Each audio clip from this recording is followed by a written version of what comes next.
বিদ্যমান হয়েছে। আল্লাহ পাক পরওয়ারদিগার আলমে আমরা এই নেক মজলিসে আসার এবং বসার তৌফিক দান করতে হোক, আমিন। আল্লাহর হাবিবে ফরমায়েন মাজলিসুন ফিকহুন খায়রুম মিন ইবাদাতি 60 সানা।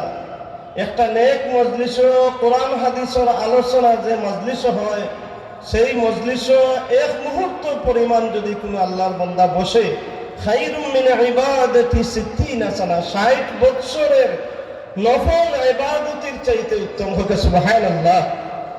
আমি অনুরোধ করবো যারা লাইভ দেখতেছেন, মাইকের আওয়াজ জায়গায় জায়গায় যাইতেছে, আপনারা এই মাহফিল তশরিফ আনুকা। এটা আউলিয়া ইকরামের মাহফিল, নবীর শানের আলোচনা হবে।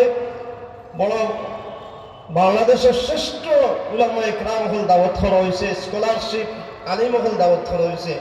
আপনারা এনার খাস্তনে মূল্যবান বয়ান শুনবা। আমি যে আয়াত শরীফ পড়ছি, ইয়া আইয়ুহাল্লাযীনা আমানুত্তাকুল্লাহ, আল্লাহ বলে হে ঈমানদার হল তোমরা আল্লাহরে ডরাও, ওয়াকুনু মা'আস সাদিকিন, এবং সত্যবাদীদের অন্তর্ভুক্ত হও। সুবহানাল্লাহ। মুফাসসিরিন ইকরাম হলে সত্যবাদী বলতে আউলিয়া ইকরাম নেককার হলরে বোঝানো হচ্ছে।